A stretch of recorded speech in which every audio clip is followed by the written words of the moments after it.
오늘 우리가 묵상할 본문 말씀은 3장, 4장 두 장인데요. 그렇죠? 43절까지 3장, 4장 두 장인데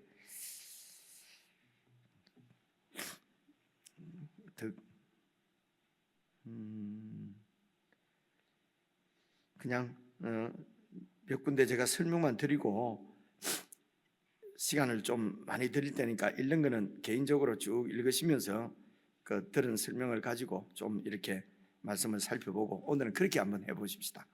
우선 여러분 3장 1절을 보시면은 다윗이 헤브론에서 이제 낳은 아들을 얘기를 합니다. 헤브론은 여러분 그 4절에서 보시면은 이 여섯은 헤브론에서 낳았더라. 다윗이 거기서 헤브론에서 7년 6개월을 다스렸고 이렇게 되어 있지 않습니까? 그러니까 7년 6개월은 헤브론은 유다 백성들의 유다 족속들의 그 받은 그러니까 하나님부터 받은 땅이었어요. 이제 기업이었거든요. 그러니까 이제 이 다윗이 왕이 되었을 때 다윗을 이렇게 추종하는 그런 족속이 12족속 중에서 이 유다 족속 한 족속밖에 사실은 없었습니다. 그래서 이제 그곳에서 이제 그때 이제 사울이 죽으면은 바로 다 그 통일 왕국이 될 것 같은데 이제 사울을 죽이려고 했던 것이 아니지 않습니까? 그죠? 하나님께서 이제 어떻게 하시는가?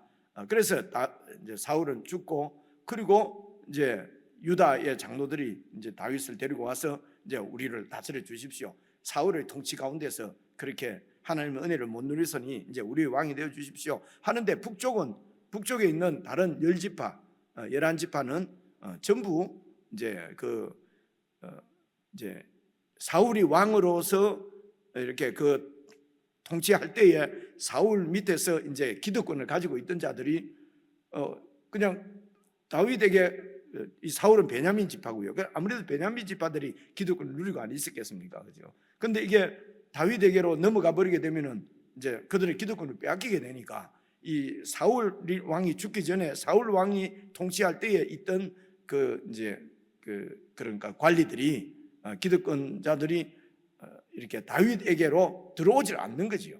그러면서 이제 북쪽에 있는 한 장군이 또 이렇게 다른 사울의 다른 아들을 또 왕으로 세워가지고 이렇게 대치를 하고 그래서 이제 그런 상황이니까 다윗이 마음만 먹으면은 군사를 이끌고 이제 가서 완전히 그 제압을 할 수가 있는데 그런데 다윗은 그렇게 하지 않고 하나님께서 때를 길을 열어 주실 때까지 헤브론에서 이제 이렇게 그 7년 6개월 동안 이제 반쪽짜리도 아니지요. 완전히 그냥 한 족속의 왕으로서 7년 6개월을 그렇게 이제 기다리게 됩니다. 이제 그때에 낳은 아들이 여러분 그 1절 보시면은요. 맏아들이 암논이잖아요. 암논. 그리고 둘째 아들은 그 다니엘. 셋째 아들은 2절입니다. 압살롬. 그리고 넷째 아들은 아도니아. 다섯째는 스바랴. 여섯째는 이드로임. 이렇게 6명인데 여러분 넷째까지는 우리가 좀 익숙한 이름이잖아요. 쭉 내려가시면 9절에 보시면요. 다 다윗의 아들이요 그들의 누이는 다말이며 이외에 또 그러니까 이 다말이라고 하는 다윗의 딸이 나오지 않습니까? 이 다말이 여러분 그 위에 이제 다윗이 헤브론에서 아들을 6 낳았는데 6이 다 이제 엄마가 다 달라요. 그죠? 보면은 다 그렇지 않습니까? 그러니까 이런 것을 이제 어떻게 이해해야 하냐면은 이제 그때에 이렇게 이제 왕이 되면은 이제 이런 경계가 참 애매한데요. 이제 그때 풍속은 이제 거기에 이제 헤브론에 있는 유다 족속들도 다 이렇게 지금처럼 엄격한 일부 일체제 이런 시대가 아니었던 것 같아요. 그러니까 다윗도 아내가 여러 되고 이스라엘 야곱도 아내가 넷이나 되고 그렇지 않습니까? 그러니까 이제 다윗도 이제 그 당시에는 이제 그런 여러 가문에 이제 이런 이제 딸들과 이렇게 혼인을 맺음으로 아마 이런 공동체가 좀 혈연적인 공동체로 그렇게 세워질 때라고 이해를 하는 게 좋겠지요. 이제 그렇게 엄마들이 다 달랐고요. 근데 이 다말은 그 2절에 보면 셋째 아들 압살롬의 동생이었어요. 기억이 나실 것입니다. 그죠? 그런데 첫째 아들 암논이 이 다말을 연애했다고 되어 있어요. 그래서 이제 다말을 강간을 하게 되지 않습니까?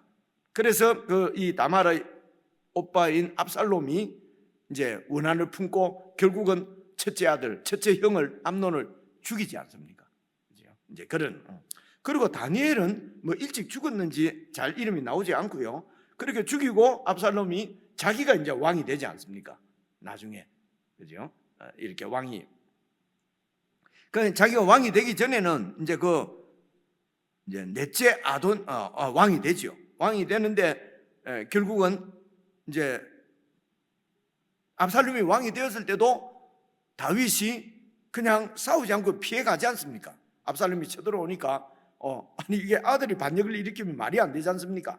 그래서 완전히 그 밑에 이 다윗 밑에 있던 장군들이 압살롬을 죽이겠다고 하는데 그러지 말라고, 압살롬이 아들이 이렇게 하는 것은 하나님 나한테 주는 징계가 아니겠냐고 이제 그러면서 그냥 왕궁을 비우고 도망가고 하는 이야기가 지금 제가 기억이 나는 이야기가 이제 그런 이야기들입니다.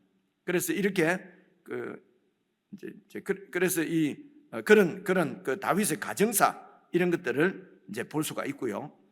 그리고 이제 5절 4절 중간에 보면은 또 예루살렘에서 33년을 다스렸다. 이 말은 이제 헤브론에서 예루살렘으로 이제 수도를 옮겨 가지고 통일 왕국입니다. 이때는요. 그리고 33년 그렇게 해서 다윗이 통치한 기간이 이제 40년 6개월 40년이거든요. 그래서 이제 예루살렘에서 이제 낳은 아들들은 이제 쭉 이제 여러분 그 대표적으로 우리가 아는 이름이 예루살렘에서 그가 낳은 아들들은 이러하니 5절에 시므아와 소박과 나단과 솔로몬 네 사람은 다 암미엘의 딸 바수아, 이게 이제 바세바입니다. 의 소생이요. 이제 솔로몬이 여기 나오네요, 그렇죠? 그러니까 솔로몬이 바세바의 소생 중에서도 솔로몬은 뭐 형이 아니고 제일 미치다 보니까 잘 미치네, 그죠? 자, 이런 정도. 그리고 이제 그래서 3장 1절부터 9절까지는 다윗의 이제 이 족보입니다. 그리고 10절부터 보면은 솔로몬의 족보잖아요, 그죠? 10절부터 24절까지를 보시면은요, 솔로몬의 아들이 르호보암입니다. 그리고 이제 쭉 이제 르호보암 때에 나라가 두 쪽으로 쪼개지지 않습니까? 그래서 이제 북쪽은 이제 여로보암이 왕을 하고 남쪽은 이제 그 솔로몬의 아들 르호보암이 왕이 되는데 역대기에는 북쪽에 쪼개져 가 있는 그 여로보암의 그 족보는 나오지가 않아요. 그렇죠, 보면. 그래서 다윗의 정통 이런 하나님께서 영원한 그 보좌를, 영원한 나라를 언약한 대상은 다윗이었어요. 그래서 이제 이 다윗의 적자를 통해서 계속해서 그러니까 솔로몬이 왕이 되고 그다음 르호보암이 왕이 된 것은 솔로몬이 범죄하고 그래서 나라가 쪼개지고, 그리고 르호보암도 영 시원찮은 아들이지요. 시원찮은 왕이에요. 그럼에도 불구하고 그 시원찮은 아들들, 사람들을 통해서 하나님의 언약은 계속 세워져 나갑니다. 이것이 하나님의 은혜지요. 나라가 쪼개져도 이제 다윗에게 약속한 언약을 하나님께서 신실하게 지키셔서 다윗 왕조가 계속 이어지도록 이제 그렇게. 그래서 이 다윗 왕조가 결국은 이러면 15절 보시면요, 요시아의 아들들은 맏아들이 요하난입니다. 요하난은 이게 잘 나오지가 않아요. 그러니까 제가 지금 쭉 말씀드리는 이런 이야기들은 사무엘상, 사무엘하, 사무엘하지요. 그리고 열왕기 하에 다 나오는 얘기를 이제 역대상에서 다시 이렇게 정리를 하는데, 여러분 어제 또 제가 정확하게 많이 말씀을 드렸는데, 그래서 열왕기 하까지는 보통 역사서라고 그래요. 그래서 이제 히브리 이 성경은 우리는 지금 이 역대상이 역사서로서 이 열왕기 상하 뒤에 이렇게 붙어 있지만은요, 그런데 열왕기 상하 내용하고 또 사무엘 하 내용하고 비슷한 내용이 많아요. 근데 열왕기상 하나 하고 완전히 역대기서가 다른 것은 북쪽 이스라엘 얘기는 역대기에서 나오지 않습니다. 무슨 얘기인지 아시겠죠, 그죠? 그래서 이 역대기서는 우리 지금 성경은 차례대로 보면은 역사서로 이렇게 붙어 있지만은 히브리 사람들이 쓰는 그 이스라엘 원래 그 유대인들이 사용하던 히브리 사람들의 성경에는 이 역대기가 역사서가 아니고 성경의 제일 마지막에 이제 있는데, 이제 이게 무슨 말이냐면요, 이 히브리 사람들의 성경은 이제 크게 나누면은 이 토라 이렇게 해서 이제 율법서가 있고요. 그리고 느비딤 이렇게 해서요. 느비딤 이렇게 해서 이거는 선지자들의 글 이래 갖고 선지서가 있고요. 그리고 이제 케투브임 이렇게 해서 이거는 그 이제 성문서, 거룩한 문서 이렇게 해서 이 세 부분을 이렇게 나누어요. 율법서, 선지서, 성문서. 이 성문서의 제일 마지막에 붙어 있는 게 역대기예요. 역대기는 이런 선지서나 역사서가 아니고 성문서로 되어 있어요. 거룩한 문서라는 거죠. 그래서 이 역대기서가 히브리 사람들의 성경은 제일 마지막에 있습니다. 우리는 역사서에 붙어가고 앞에 있는데 말입니다, 그죠? 그래 이제 이것도 그러니까 역대기가 어떤 역사를 기술했다기보다는 이제 그 공경에 처한 그런 아주 이런 희망을 잃은 절망 가운데 있는 하나님의 백성들을 이렇게 인쿠러지 왜 이게 다시 이 회복시키고 세우기 위해서 주시는 지혜서라든지 아니면은 뭐 용기를 주시는 어떤 격려서라든지 이제 이런 느낌으로 지금 성문서 안에 들어가 있고 그리고 이제 제일 마지막 부분에 차지하고 있다는 것은 이제 우리가 그렇게 이해를 하고 이제 역대기를 보시면은, 그래서 왜 역사를 북쪽 이스라엘 역사는 다 빼버리고 남쪽 역사만 있고요. 역대기에는 예를 들면요, 다윗이 무슨 뭐 바세바를 범했다든가 범죄를 했다 이런 얘기는 전혀 나오지 않습니다. 그리고 솔로몬이 아주 우상을 많이 섬기고 이런 얘기도 안 나와요. 그렇죠? 그러니까 역대기는 이렇게 기록되어질 때 어떤 목적을 가지고 기록되었는지 우리가 짐작할 수 있지 않겠습니까? 그죠? 그래서 다윗 왜 그러냐면요, 이제 15절 계속 보시면요, 요시아의 아들들은 맏아들 요하난과 둘째가 여호야김입니다. 이거 여러분 알지 않습니까? 그죠? 여호야김, 셋째 아들이 시드기야입니다. 넷째 아들이 살룸이에요. 그러니까 지금 앞에서 붙으면요, 솔몬의 아들은 르호보암이고 르호보암의 아들은 아비야고 아비야의 아들은 아사고 쭉 이렇게 대표로 한 명씩만 내려다가 이걸 수직적인 족보 기록법이라 그래요. 대표 한 명으로 그냥 1대 2대 이런 식으로 내려오는 것입니다. 그런데 요시아의 아들 때에 와서는 아들 4명을 다 얘기하잖아요. 그렇죠? 이제 이런 것을 주의 깊게 봐야 된다는 것입니다. 그래서 요시아의 아들들은 첫째가 요하난, 둘째가 여호야김, 셋째가 시드기야, 넷째가 살룸입니다. 그런데 이 살룸이 그 열왕기 하스에는 23장 30절 31절쯤 보면은요, 이제 요아스가 죽고 요아스가 이제 전쟁 중에 죽고 요시아죠. 요시아가 전쟁 중에 죽고 그 다음에 왕이 된 사람이 우리가 보통 생각하면 첫째 아들이 왕이 되거나 해야 되는데 이 넷째 살룸이 왕이 돼요. 그래서 이제 이 살룸이 이제 그 열왕기 하에서는 여호아스라고 나오는데요. 그래서 이제 살룸이 왕이 되니까 이제 이제 애굽에서 이렇게 뭐 살룸을 피하고, 그리고 그 형인 여호야김이 둘째입니다. 16절 보시면 여호야김이 또 아들 이제 왕이 돼서 한 11년인가, 살룸이 11년인가, 여호야김이 11년인가, 하여튼 이렇게 통치를 하고, 그리고 그 아들이 여고냐가 이제 왕이 돼서 3개월 만에 포로로 잡혀갑니다. 이 여고냐가 바로 여호야긴이에요. 그래서 우리가 에스겔서 할 때에 이제 여호야긴 왕이 이제 이렇게 잡혀간 지 5년째에 에스겔에게 하나님의 영이 임했다, 이런 얘기 우리가 많이 살펴봤지 않습니까? 그 왕이 이제 이 여호야긴이거든요. 다시 말해서 17절에 사로잡혀간 여고냐의 아들, 그러니까 이때부터는 이 다윗 왕조가 멸망한 것입니다.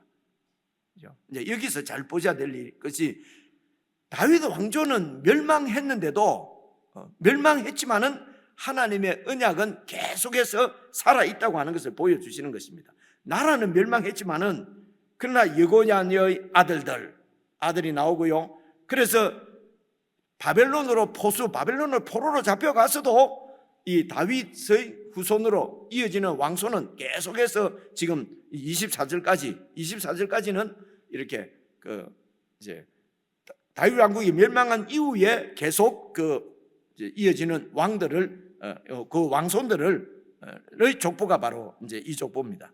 그리고 여기에서 우리가 이제 좀 알 수 있는 족보가 19절 보시면요. 브다야의 아들 스룹바벨과 시므이요. 스룹바벨의 아들은 이제 이 스룹바벨이 이제 성전을 다시 재건하는 그 이스라엘 백성들이 바벨론에서 다시 돌아올 때에 이제 지도자가 이제 스룹바벨이었습니다. 물론 그 위에 17절에 스알디엘이라고 하기도 하고 뭐 좀 이런 여러 가지 설들이 많이 있는데요. 그냥 이제 이 성전이 지어진 게 스룹바벨, 그때 지도자가 스룹바벨이니까요. 그래서 제2 성전을 스룹바벨 성전이라고 얘기를 하거든요.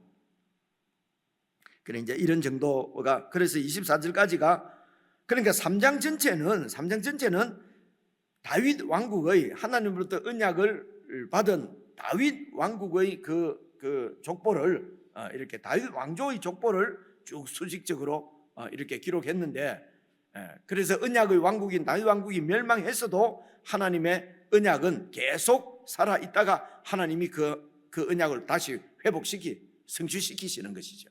결국은 그것이 다윗의 후손으로 오신 예수 그리스도를 통해서 이루어지는데요.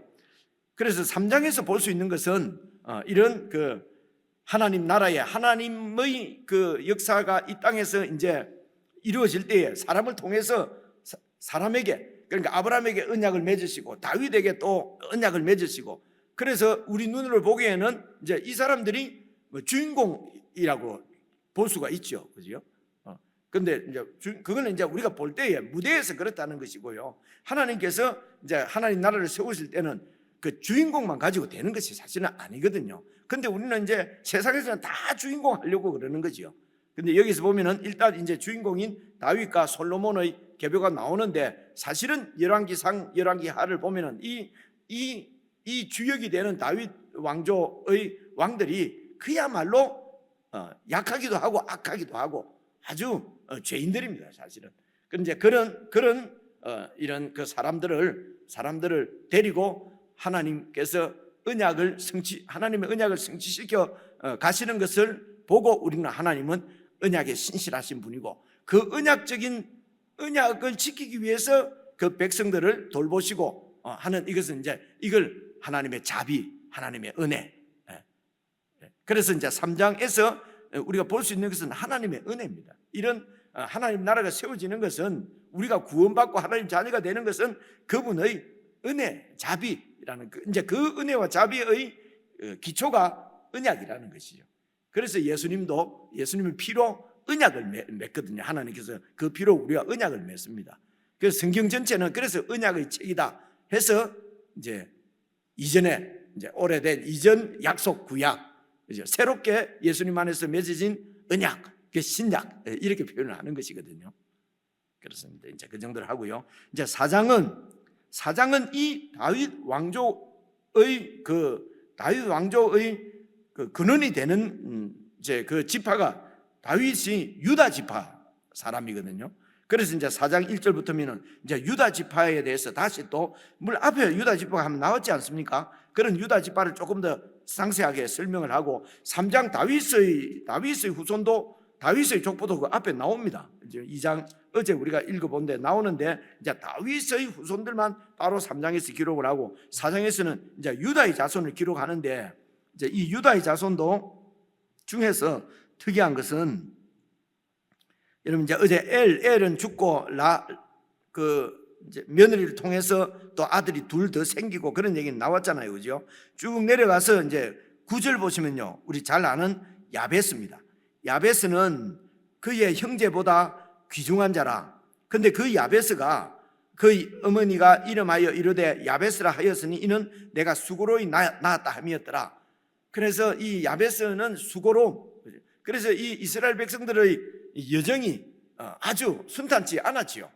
언약 백성인데도 애굽에서 오랫동안 종살이가 했고, 그런 종살이한 백성들을 그 수고롭게 지내는 그들을 하나님이 언약을 기억하셔서 모세를 보내서 이제 애굽에서 해방시켜 주시고, 그렇게 해서 이제 가나안을 정복하고 이렇게 이제 나라가 세워졌는데도, 그런데도 이제 이 백성들이 범죄해서 하나님 징계를 받아서 바벨론으로 가서 또 70년 동안 정말 수고롭게 지내지 않습니까? 그죠? 이렇게 이제 수고롭게 지내는 그 이스라엘 그리고 이제 다시 돌아와서 성전을 지으려고 하는데, 다시 가나안 땅으로 돌아왔는데도 삶이 평탄하지 않는 거지요. 그죠? 이제 이런 유대 백성들, 볼에서 돌아온 귀한 백성들을 염두에 두고 여러분 이 야베스의 기도를 한번 읽어보십시오. 그래서 야베스는 그의 형제보다 귀중한데 그 이름은 내가 수고로이 낳았다 하는 그런 뜻이더라. 10절입니다. 야베스가 이스라엘 하나님께 아뢰어 이르되 주께서 내게 복을 주시려거든 나의 지역을 넓히시고. 자, 이 말이 무슨 말이겠습니까? 그래서 이 기도는 내가 지금 막 많이 가지고 있는데 하나님 나에게 복을 주셔서 더 많이 주옵소서 하는, 내 지경을 넓히시고 이러면 우리는 야 이제 막 회사가 한 개인데 하나님 2개 되게 해주십시오, 막 3개 되게 해주십시오, 교인이 그냥 100명인데 1000명 되게 해주옵소서. 그렇게 기도하라. 그러면 하나님 복을 주신다. 이제 이렇게 이제 해서 이게 야베스의 기도 이렇게 갖고 나오니까 또 그런 기도는 없다 하는 책이 또 나오고 하는 거 보셨죠, 그죠? 근데 야베스의 기도로 복 받는다 하는 책은요 무지무지 많이 팔리는데 그런 건 아니다라고 하는 책은 안 팔려요. 책이 나왔는지도 몰라요. 저는 알지, 그죠? 이제 이런 이제 여기서도 보면은 내게 복을 주시려거든 내 지역을 넓혀 주십시오. 이 말은 잃어버린 하나님께 받은, 그러니까 조상로부터 내려온 그 기업, 하나님이 주신 기업을 다 잃어버리고 완전히 잃어버리고 포로로 잡혀갔잖아요. 다시 돌아왔는데도 이 기업을 이방 백성들 다 차지하고 그 기업을 원래 있던 땅을 회복할 힘이 없는 거예요. 회복할 수가 없는 거예요. 그래서 그 지경을 하나님이 주신 기업을 다 되찾게 해달라는 겁니다. 하나님의 것을 다 되찾게 해달라. 그리고 주의 손으로 나를 도우사 나로 환난을 벗어나 내게 근심이 없게 하옵소서. 환난을 벗어나 근심이 없는 것은 원래 이 가나안 땅의 특징은 천국이다, 천국에 들어간다, 우리가 이렇게 영적으로 표현하지 않습니까? 그래서 가나안 땅에서의 궁극적인 하나님의 복은 안식이에요. 안식. 우리가 여러 번 얘기를 했잖아요. 그죠? 그래서 히브리서 4장도 보면 이제 안식에 들어간다 이렇게 표현을 합니다. 그래서 이것은 주의 손으로 나를 도우셔서 나로 환난을 벗어서 내게 근심이 없게 하신다는 말은 이 하나님이 주신 기업에서 정말 하나님이 약속한 이 안식을 누릴 수 있도록 하나님께서 우리를 도와달라는, 우리를 온전히 통치해 달라고 하는 것이죠. 그래서 이것도 막 더 많이 주십시오 하는 것이 아니고 언약적인 복에 대한 강구라고 이해를 하셔야 됩니다. 하나님의 언약이 그래서 더 넓은 땅이 아니라 기업을 온전히 되찾게, 그리고 정말 환난 근심이 없도록 하나님의 안식을 누릴 수 있도록 정말 하나님께서 지켜주시고 우리가 그 하나님을 완전히 신뢰할 수 있도록 해주십시오.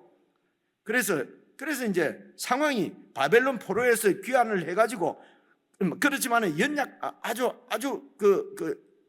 열악한 그런 환경 가운데서 체념하고 16년간 그냥 성전 짓는 것도 중단해버리고 이제 이런 백성들에게 하나님을 더 신뢰하고 하나님께 대한 기도를 회복하라는 것이죠.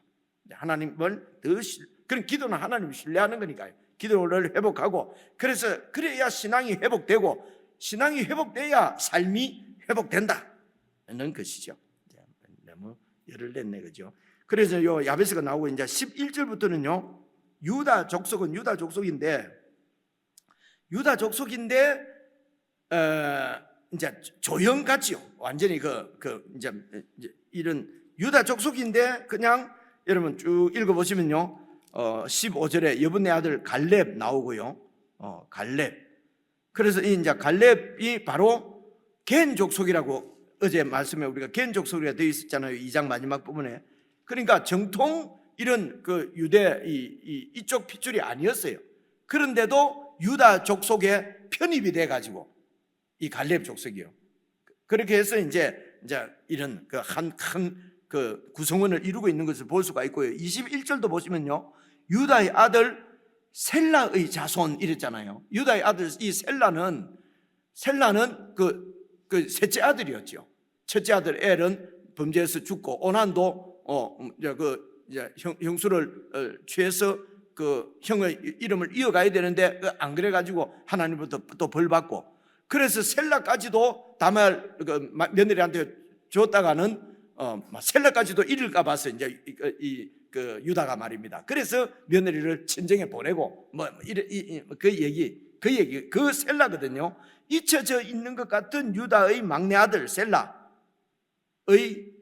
자손 이름도 여러분 이렇게 역대기에서 기록을 하고 있어요. 그러면서 23절 보니까 이 모든 사람들은 토기장이가 되어서 숲을과 산울 가운데 거주하는 자로서 거기서 왕과 함께 거주하면서 왕의 일을 하였더라. 여기에서 이제 이렇게 이 다윗 왕조의 회복과 세워지는데 도움을 주었다는 것입니다. 그리고 이제 24절부터 쭉 나오는 게 시므온의 아들들입니다. 이 시므온은요, 원래 이제 헤브론 지역 밑으로 이제 유다 지파가 헤브론 지역 남쪽으로 다 이렇게 이제 유다가 받은 기업인데, 그 중간에 겹치게 시므온 둘째 아들이죠.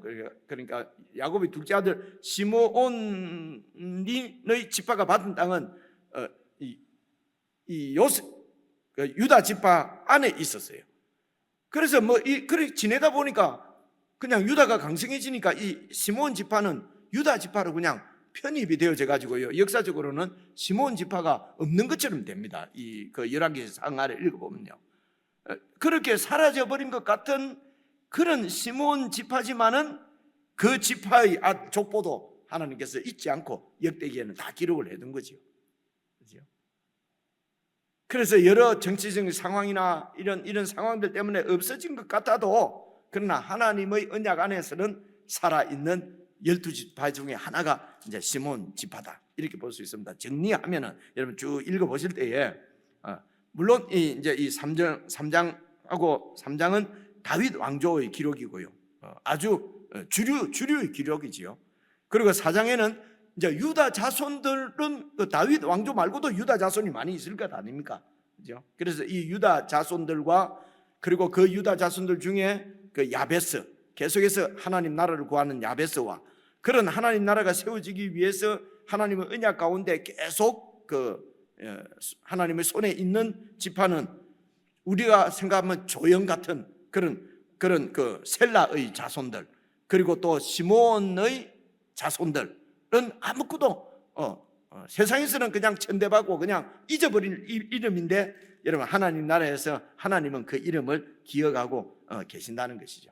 그래서 우리가 세상의 눈으로 조연이냐, 이게 주인공이냐, 그 주인공이면 열심히 하고 열심히 하다가 이렇게 죄를 지어가지고 더 잘하려고 하다가 다 범죄한 것 아니겠습니까? 그죠? 그리고 또 주류가 아니면은 신경도 안 쓰고, 이런 것이 세상 나라의 특징이라는 것입니다. 오늘 내가 그래서 어떤 자리에 있든지 내가 구하는 것은 할 수만 있다면 복을 주시려면 이 하나님 나라부터 받은 기업 하나님 나라가 회복되게 하시고 확장되게 하시고, 그죠? 그 안에서 우리 모두가 하나님의 안식을 누리게 해 주십시오. 참 아름다운 교회지요. 그죠? 교회 공동체와 연결하시면서 여러분 그 3장 1절부터 시간 되는 데까지 쭉 읽어보시면서 그렇게 묵상하시면 좋겠습니다.